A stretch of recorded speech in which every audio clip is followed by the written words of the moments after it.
तक रोटी तपती नहीं तब तक रोटी पकती नहीं। रोटी खाना है तो तपाना आवश्यक है, इसलिए कहा है कि आपका मंदिर आना भी तप है और हमारा प्रवचन बोलना भी तप है। और ये जो उपास कर रहे हैं, व्रत कर रहे हैं, इनका उपास व्रत करना भी तप है। मुख्य रूप से आचार्य ने कहा है कि इच्छा निरोधो तपा, जब तक हमारी इच्छाओं का निरोध नहीं है तब तक तप का आवागमन नहीं है। आज यहाँ पर आप बैठे हैं, अपनी इच्छाओं को रोक करके बैठे हैं। जब तक हम मंदिर में हैं तब तक कुछ खाएंगे नहीं, कुछ पिएंगे नहीं, भूख भी लगेगी, प्यास भी लगेगी, फिर भी कुछ ग्रहण नहीं करेंगे, उसी का नाम तप है। बिना तप के कुछ मिलता नहीं। लोग कहते हैं कि तप की क्या आवश्यकता है, शरीर को तपाने की कहां आवश्यकता है।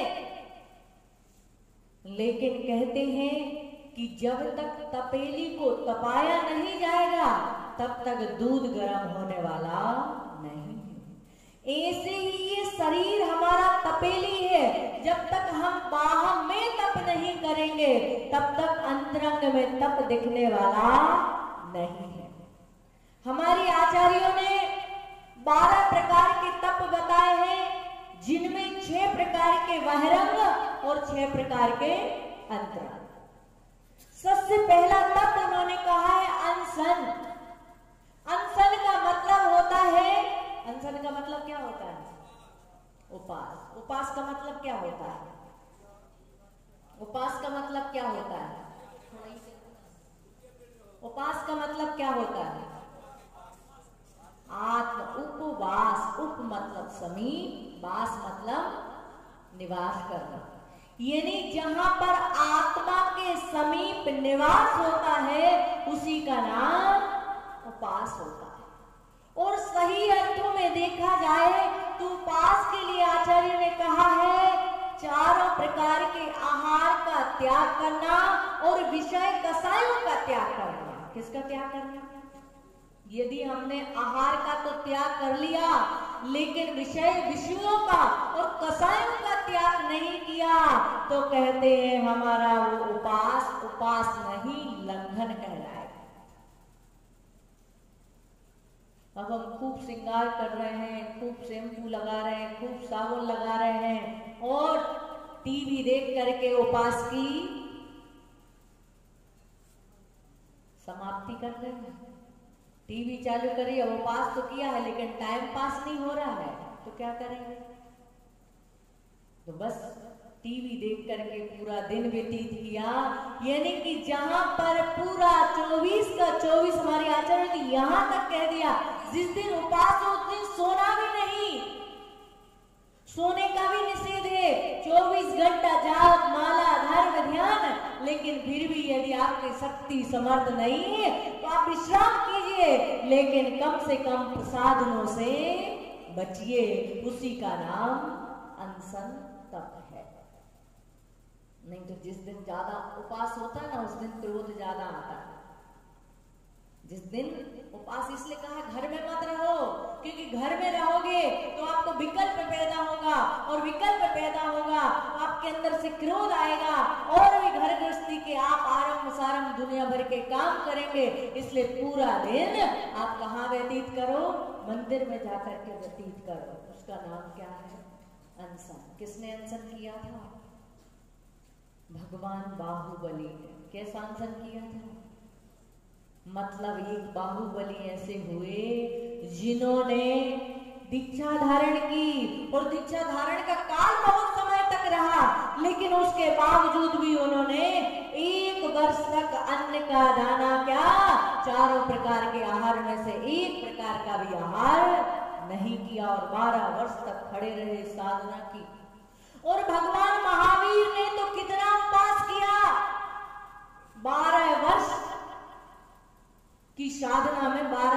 का जो छदमस्त उनका काल था, उन्होंने 254 दिन का पारणा किया 12 वर्ष में। कितने वर्ष में? सिर्फ 254 पारणा किए, बाकी के सारे उपास किए। मैंने की 12 वर्ष में 1 वर्ष भी पूरा आहार ग्रहण नहीं किया। इतनी साधना, ऐसा अनशन तब किया। और हमारा उपास होता है तो हम क्या करते हैं? हम क्या करते हैं? 11 बजे 12 बजे खा पी करके और फिर बाद में बोले अब कल का उपास। सो भी गया होगा तो उसे उठाएंगे। अभी 12 बजने में 5 मिनट की देरी है। कितनी देरी है? 5 मिनट की देरी है। ये कल से शुरू होने वाला है। हमारे यहाँ कहते हैं कि जहां पर रात्रि प्रारंभ हो जाती है, सूर्य अस्त हो जाता है, वहीं से हमारा व्रत प्रारंभ हो जाता है। और दूसरे दिन यानी तीसरे दिन जब तक सूर्योदय नहीं हो जाता है तब तक हमारा व्रत खुलता नहीं। तो क्या है? अनशन। दूसरा तप कौन सा है? उनोदर्य तप। आचार्य कहते हैं कि उनोदर्य जो तप है, उत्कृष्ट रीति से यदि किया जाए तो मात्र 1 चावल ग्रहण करके आहार को छोड़ देना, मात्र 1 चावल ग्रहण करके भोजन करना, उसी का नाम उत्कृष्ट अनशन है, उनोदर्य है। और जघन्य उनोदर्य है, पेट से कुछ कम खाना, यानी कि 1 गिलास कम या 1 रोटी कम करके खाना, उसका नाम क्या है? उनोदर्य तप। फिर कौन सा तप आता है? व्रत परिसंख्यान।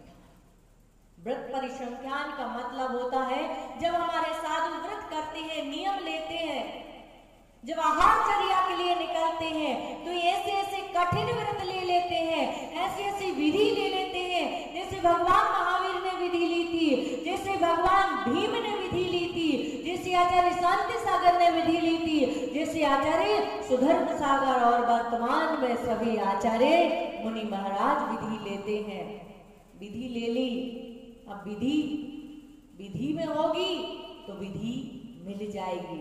यानी किस्मत में आहार लिखा होगा तो मिलेगा, अन्यथा रखी हुई थाली में भी बाल आ जाएगा और आप आहार ग्रहण नहीं कर सकते। इसलिए कहा व्रत परिसंख्यान। व्रत लेते हैं, नियम लेते हैं। आचार्य शांति सागर महाराज ने ऐसा व्रत लिया, ऐसा व्रत लिया, आप सबको पता है कि बेल सींग पर गुड़ की ढेली या गुड़ की, हमारे यहाँ परिया बोलते हैं, यानी गुड़ की ढेली उसके सींग में लगी होगी। कई दिन बीत गए, विधि नहीं मिली, और जब विधि नहीं मिली तो हुआ है,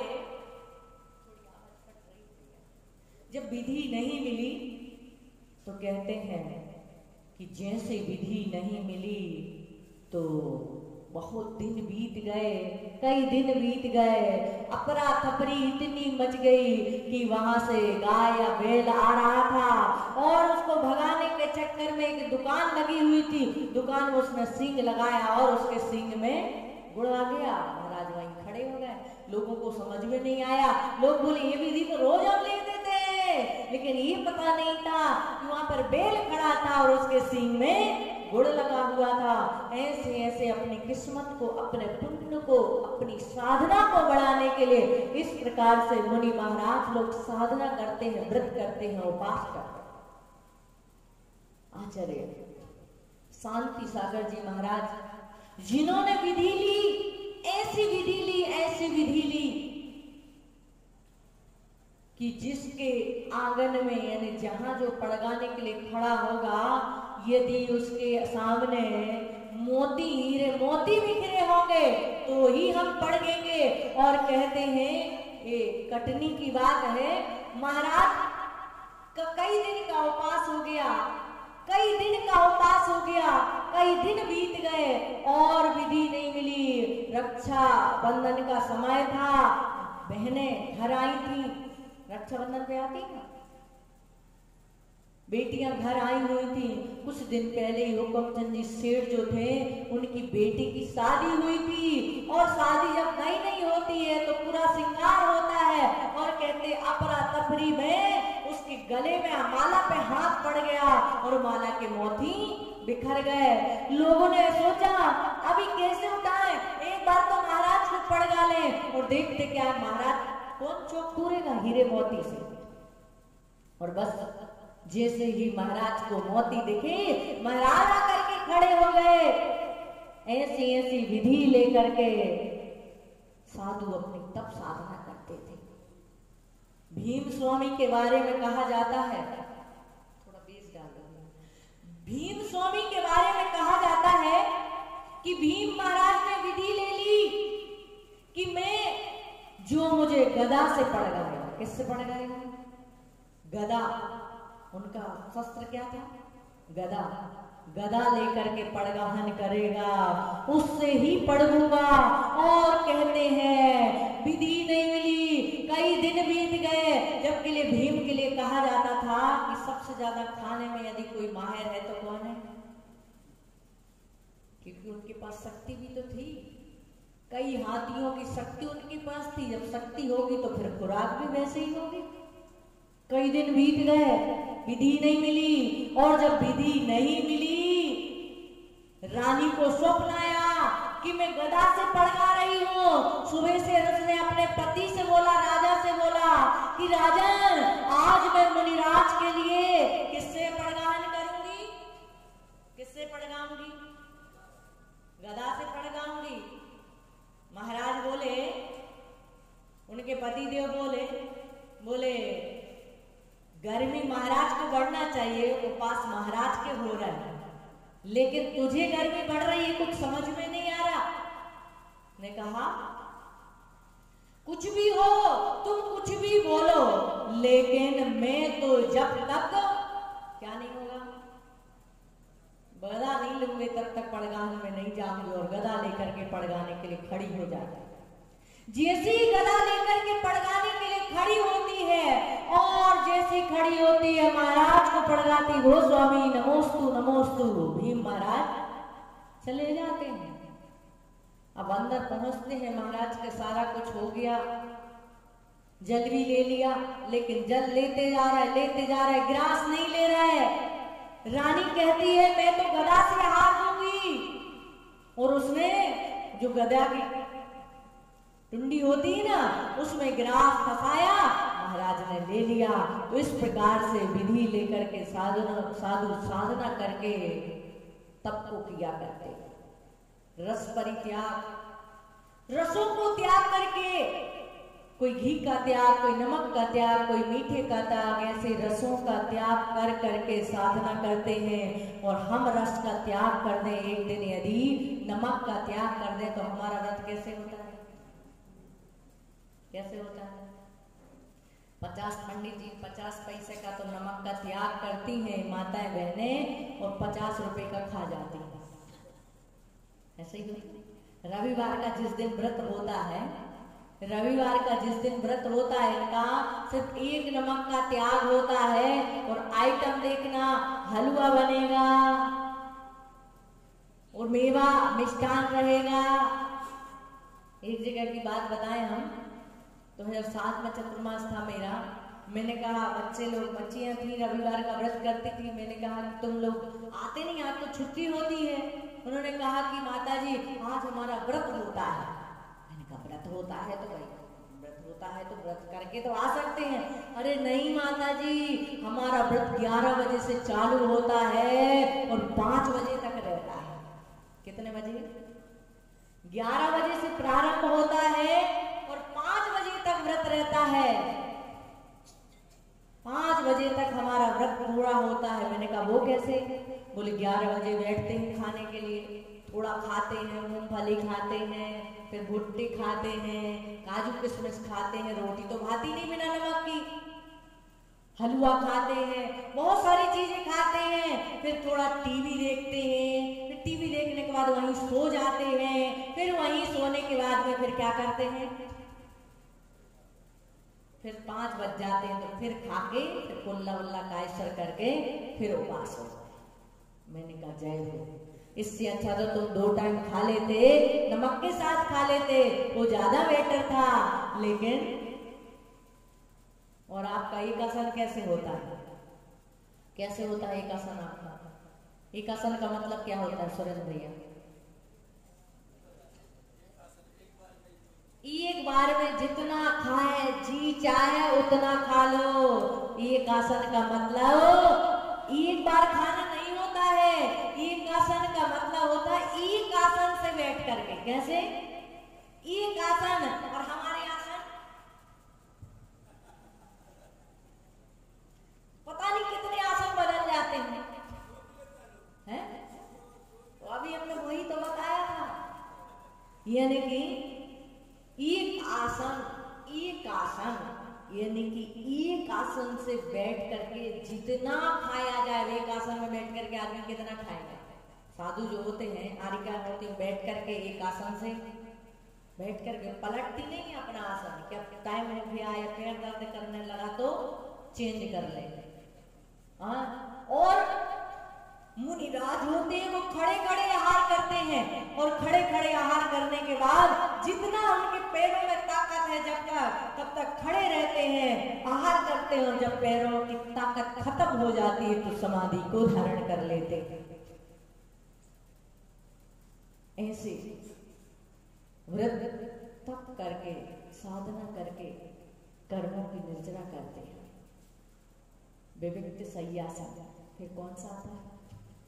अनेक प्रकार की गुफाओं आदि में, कोठरियों में, एकांत स्थान में, जहां पर किसी प्रकार की कोई हलचल ना हो, जहां पर किसी प्रकार का कोई डिस्टरबेंस ना हो, अपरिचित लोगों के बीच में रह करके साधना करते हैं। आज तो यदि जरा सा परिचय नहीं हुआ, जरा सा यदि लोग नहीं जुड़े तो बोले चतुर्मास किस बात है? लेकिन पहले साधु जहां जितना ज्यादा अपरिचित जगह होती थी, कोई जानने वाला नहीं थी, कि परिचय वाला व्यक्ति होगा, बोले माता जी 5 मिनट के लिए गेट खोल दीजिए, हैं? और खोलना पड़ेगा, समय देना पड़ेगा। लेकिन अपरिचित जो होगा उससे कह दिया जाए कि भैया अभी गेट नहीं खोलेगा, अभी दर्शन नहीं होंगे, वो दर्शन बाहर से ही करके। लेकिन परिचय होगा तो जब तक दर्शन नहीं मिलेंगे तब तक वो जाने वाला। इसलिए साधु साधना करते थे, काय क्लेश। जैसे बाहुबली भगवान ने काय क्लेश नाम का तप किया। फिर आता है कौन सा? 6 हो गए। प्रायश्चित, अंतरंग तप। प्रायश्चित यानी कि जब तक अंदर से गिलानी का भाव नहीं हो तब तक प्रायश्चित नहीं होता। आचार्य कहते हैं कि हमारे द्वारा जो दोष लगे, हमारे द्वारा जो पाप लगे हैं, उन पापों का यदि हमें पश्चाताप हो गया तो 25% पाप खत्म हो जाते हैं। क्या? यदि हमें अपने पाप का पश्चाताप आ गया तो 25%, और गुरु के सामने हमने अपना दोष प्रकट कर दिया तो 25%, गुरु ने हमें प्रायश्चित दे दिया, हमने उस प्रायश्चित को स्वीकार कर लिया, 25%, यानी कि प्रायश्चित करने से 75% दोष तो हमारे यूं खत्म हो जाते हैं। अब बचे कितने?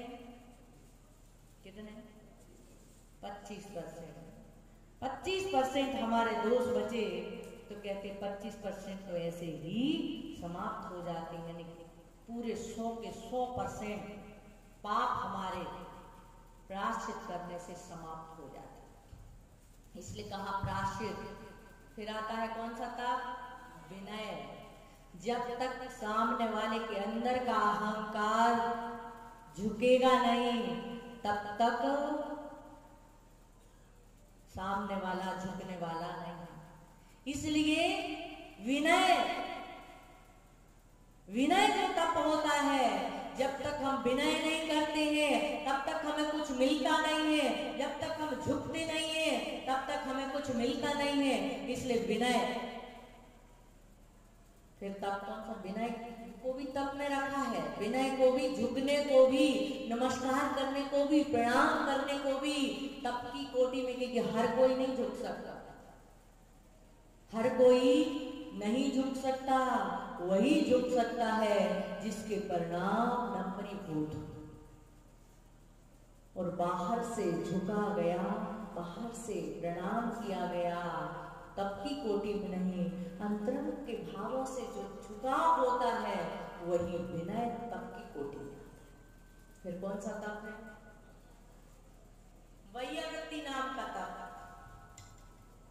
वैयावृत्ति नाम का तप होता है, जो वैयावृत्ति नाम का तप होता है, वो वैयावृत्ति नाम का तप, यानी कि मैंने एक दिन पहले भी बताया था, आपत्ति की व्यावृत्ति कर देना, उसका नाम क्या है? तप है। और वैयावृत्ति सिर्फ एक की नहीं होती है, किसकी होती है? किसकी होती है? देव, शास्त्र और गुरु की वैयावृत्ति होती है। देव, शास्त्र, गुरु की वैयावृत्ति,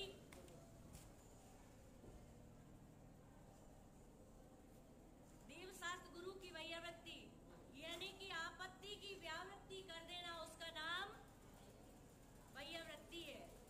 और वैयावृत्ति तप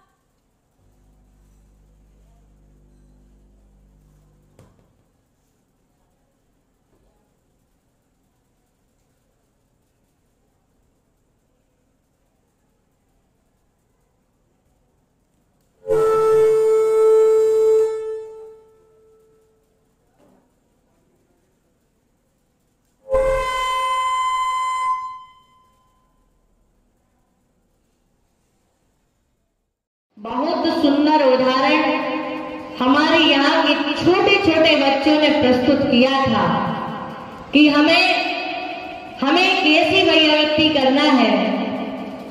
मतलब हमारे यहाँ पर सिर्फ बड़ों की भावना नहीं, बल्कि बच्चे बच्चे की भावना, बूढ़े बूढ़े की भावना है कि मंदिर सुंदर से सुंदर हो।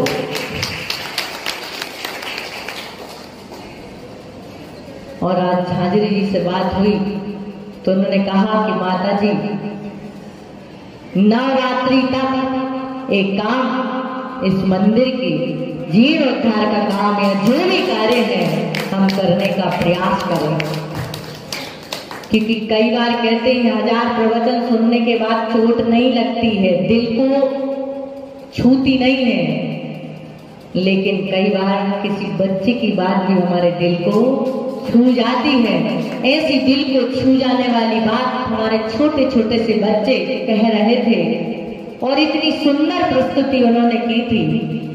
कहने का मतलब यही है कि वैयावृत्ति से दो को फायदा होता है, एक तो स्वयं को फायदा होता है, एक दूसरे को फायदा होता है। स्वयं को करने से भी पुण्यवंत होता है और दूसरा जो जिसके लिए की जा रही है उसके लिए भी पुण्य का बंध, यानी कि उसके लिए भी साता मिलती है, शांति मिलती है। इसलिए वैयावृत्ति ऐसा तप है, हम अनशन करेंगे हमें मिलेगा, पुनोदरी करेंगे हमें मिलेगा, व्रत परिसंज्ञा, रस परित्याग, काय क्लेश, विविध जितने भी तप हैं उन सभी तपों का फल सिर्फ हमें मिलता है। लेकिन एक वैयावृत्ति नाम का ऐसा तप है जिस तप का फल दो को मिलता है, सामने वाले को और करने वाले को। इसलिए वैयावृत्ति किस समय किस वस्तु की आवश्यकता है, उस आवश्यक वस्तु को जुटाना, उसका नाम वैयावृत्ति। फिर कौन सा तप आता है? स्वाध्याय। स्व अध्याय इति स्वाध्याय, यानी अपनी आत्मा का अध्ययन करना, उसी का नाम स्वाध्याय है। स्वाध्याय को भी तप की कोटि में रखा है। आपके 6 आवश्यक होते हैं, उसमें भी स्वाध्याय आता है। साधु के 12 तप होते हैं, उन तपों में यानी आचार्य के जो मूल गुण होते हैं उनमें मूल गुणों में एक तप नाम का मूल गुण है। और जो साधु होते हैं उनके आवश्यक होते हैं, उन आवश्यकों में तप आता है, यानी सभी के लिए तप अनिवार्य होता है। तो इसलिए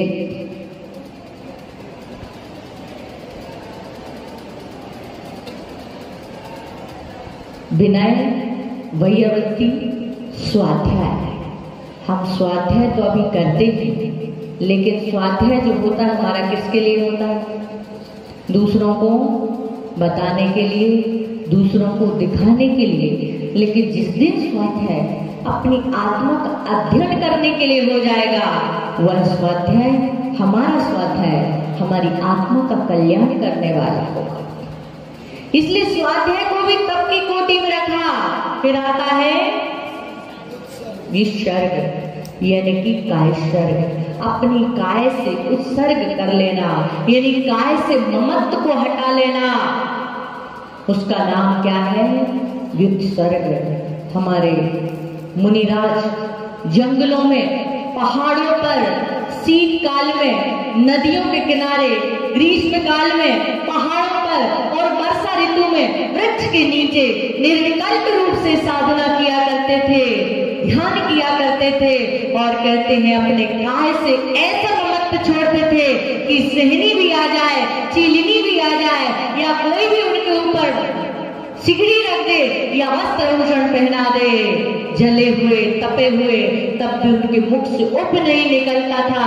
यानी काय से पूर्ण रूप से ममत्व को हटा देना, उसका नाम है व्युत्सर्ग।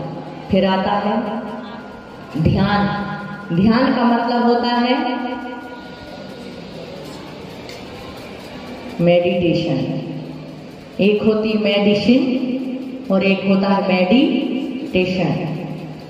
मेडिसिन हमारे शरीर के रोग को ठीक करती है और मेडिटेशन हमारे आत्मा के रोगों को ठीक करता है। इसलिए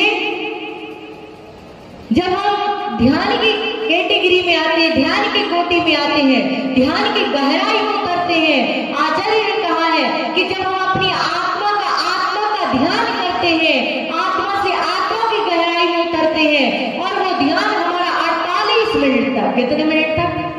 48 मिनट तक यदि ध्यान हमारा एकाग्र हो जाता है तो हमें केवल ज्ञान की प्राप्ति हो जाती है। और वही ध्यान यदि 48 मिनट रौद्र ध्यान हो जाता है तो सप्तम नरक की स्थिति प्राप्त हो जाती है। यदि हम आत्मा का ध्यान करते हैं तो कर्मों की निर्जरा, और रौद्र ध्यान, धर्म ध्यान करते हैं तो कहते हैं उससे ही कर्मों का बंद होकर के संसार भ्रमण करने में कारण बन जाता है। ध्यान तो सब करते हैं, आप भी कोई कार्य करते हैं, सब ध्यान से करते हैं। आप पूजा करते हैं, ध्यान से करते हैं, रोटी बनाते, ध्यान से बनाते। यदि आप ध्यान चूक जाए तो रोटी जल जाए। आप नोट गिनते हैं, ध्यान से गिनते हैं, यदि थोड़ी सी चूक हो जाए तो कम और ज्यादा हो जाए। सारे कार्य आप ध्यान से करते हैं, लेकिन वो ध्यान जो है वो आपकी आत्मा के कल्याण में साधक नहीं है। ध्यान वही साधक है जो ध्यान आत्मा के कल्याण के लिए जो ध्यान किया जाता है, जो धर्म ध्यान और शुक्ल ध्यान किया जाता है, वही हमारी आत्मा के कल्याण में साधक और बाधक बनता है। साधक और हमारी आत्मा को परमात्मा रूप देने में कारण बनता है। इसलिए आज हम साधना, जो हमारे यहाँ पर बहुत सारे साधक लोग साधना कर रहे हैं, हम उनकी साधना की अनुमोदना करते हैं। और हमारे यहाँ पर तो सामंत प्रभुपाद स्वामी ने कहा है, तपस्वी भी वही है, विषया सावसाती तो निरारंभो परिग्रहा, ज्ञान ध्यान तपो रखता, तपस्वी सा प्रशस्त्यते। तपस्वी भी वही है जो ज्ञान, ध्यान, तप और आरंभ और परिग्रह से रहित होता है, वही तपस्वी की कोटि में आता है। लेकिन हम जो यहाँ पर साधना कर रहे हैं, वह साधना हमारी रासिक नहीं हो, तामसिक भी नहीं हो। हमारी साधना जो हो वो सात्विक साधना हो, जहाँ पर लोगों को बताने के लिए, लोगों को दिखाने के लिए साधना की जाती है। वो रासिक साधना, तामसिक साधना, जो हमारा नाम हो, हमारी ख्याति और लाभ पूजा की चाह की भावना से जो साधना होती है वो तामसिक और रासिक साधना हुआ करती है। और जो साधना मात्र आत्मा के कल्याण के लिए होती है वह साधना सात्विक साधना कहलाती है। इसलिए हम इन सभी साधनाओं को करते हुए सात्विक साधना की तरफ अग्रसर होते हुए इस तप कल्याण, एक तप उत्तम तप धर्म को मनाते हुए साधना की गहराई में उतरे। जितना हमसे हो सके उतना हम तप व्रत उपास करके अपने जीवन को पवित्र और पावन बनाएं। इसी सद्भावना के साथ बोले भगवान महावीर स्वामी की परम पूज्य ग्रहणीय का सौभाग्यवती माता जी की जय। चलिए कल की डाक। अरे एक चीज और भूल गए हम, हमारे ध्यानचंद जी ने कहा था कि आज सुगंध दशमी दिन है। कौन सा दिन है? सुगंध दशमी का दिन है।